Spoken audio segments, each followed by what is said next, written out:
everyone. There has been a lot of drama going on in Kano. A lot of protests are going on, burning of tires.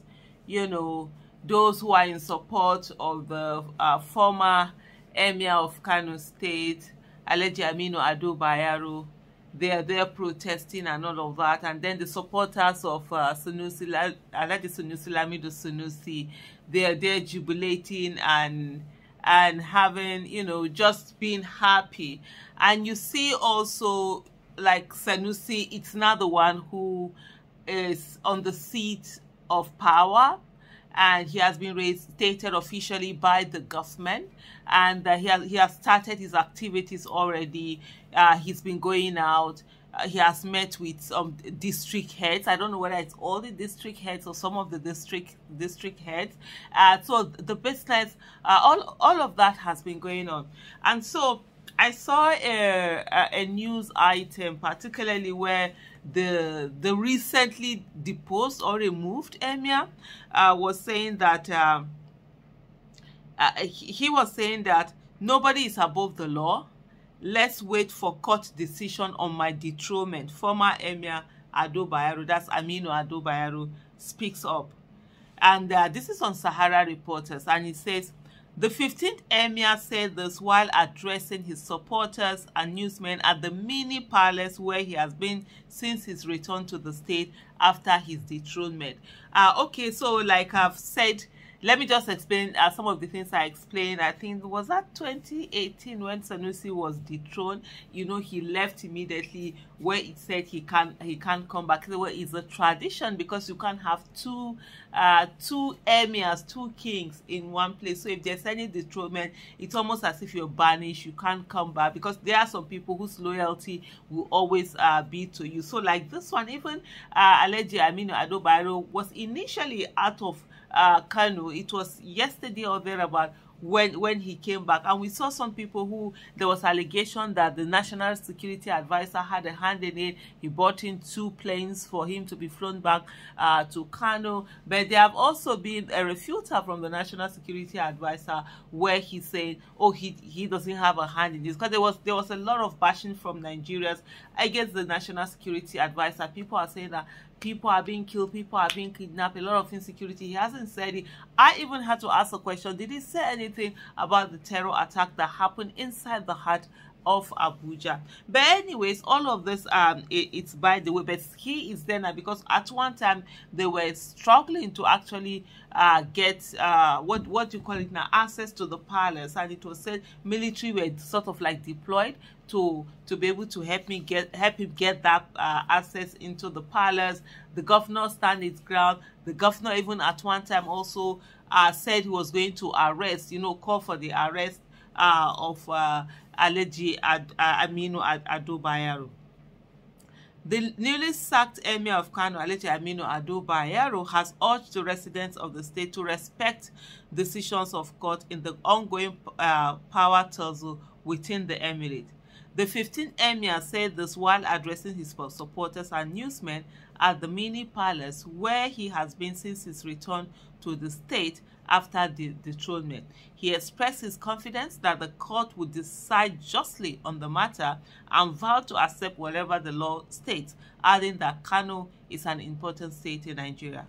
I call on the people to remain law-abiding while awaiting outcome of the legal process on this tussle. He was quoted by Daily Trust. He continued, we call on the authorities to do justice in this matter. Kano is a very influential state in Nigeria. Whatever affects Kano affects Nigeria. May peace reign in Kano. We pray for Allah to bless Kano with responsible and just leaders. Justice is the way to go on every issue, he said. There will be justice. Nobody is above the law. We accept whatever the law says. I appreciate all the people who are shown concern. As I said, justice will take its course. We'll keep on praying for peace in Kano State. May Allah the Almighty protect us. Sahara Reporters has also reported about the high presence of security personnel at the government house Kano on Saturday. The security men were stationed in strategic places within the Kano metropolis, though they did not restrict movement. It was also learned that the chief security officer to the governor was visibly disturbed as he moved about, declining comments. The security operatives who earlier met with the 15th Emir of Kano, Alhaji Aminu Ado Bayero, are currently inside the government house holding another meeting. So I see a lot of, people, calling this one 15th, this one 16th. By repealing the law, I'm just thinking the law was repealed. So that means the law is saying all those things that were done before were not supposed to be done. So this 15, I don't think, so the way it is, I don't think this one is an emir because it wasn't supposed to be. Anyway, for me, what I just want to talk about is that it's very, when we talk about this justice and all of that, when Sanusi Lamido Sanusi was dethroned, it was the National Assembly that, it was the State House, not National Assembly, the State House of Assembly that had an act, and it was passed and it became law.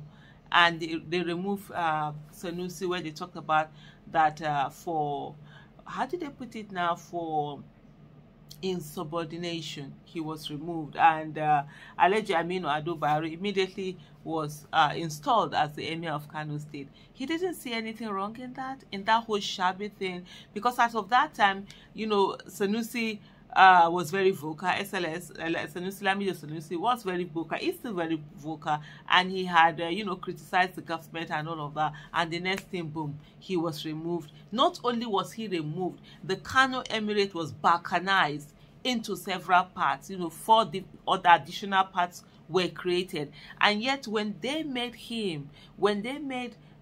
this particular emir that has been dethroned, when they now made he was a beneficiary of that injustice, he didn't see anything wrong with it. It was okay. It's now that, okay, he now knows there's a court, there's a law, there's this, there's that. I would have just said, one thing.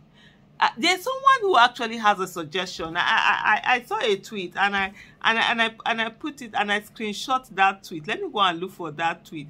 It was quite funny and quite interesting. This person called Sizzle at N60FLive6. He said all this chaos over Sanusi and Bayero in Kano can be resolved easily. Just select Sanusi as Emir of Kano Academics and Bayero as Emir of Kano Admin. Case closed. According to me, honestly, it's so simple, right? Case closed. But anyway, that's by the way, funny side of it. But to come back is to say that when that injustice was done at that time, he didn't see anything wrong in it. And I think for me, what is most important is for him to just accept things the way they are, they move.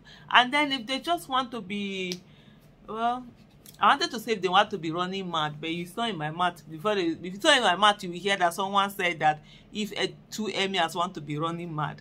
But if that's what they want to be doing, they can be every 4 years or every 8 years. They can be changing now. They will swap. If I have a favorable governor, they will do the law, put me in. If it goes out, they will do the law, remove. So they will just be doing that since, hey.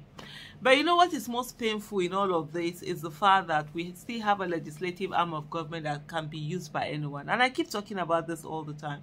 I'm almost sounding like a broken record when I tell people that the legislative arm of government is the bedrock of democracy. That's where the real power is. Forget the executive. The governor does not have any power. Neither does the president have any power. It's the legislative arm, the state houses of assembly, as well as the National Assembly. That's where the real power is. Unfortunately, what we have is that the executive are the ones who control the purse string, the money in the country. And so the legislative arm of government have sort of like sold their birthrights. They are always being controlled by the executive arm of government. If we really want a Nigeria that works, you and I, every one of us, we must begin to look for people that are going to occupy the, the legislative arm of government and ensure that they give good governance, and ensure that they give good laws, and ensure that they are not puppets in the hands of the executive, for the executive to use them anyhow they like at any time. Because that was what happened. All of that Ganduje thing, when Ganduje, did this thing, and the next thing there was an act, he was removed. It was just nonsense, absolute nonsense, abuse of power. When they talk about absolute power, how do they even put it? Absolute power corrupts absolutely. That was what it was all about.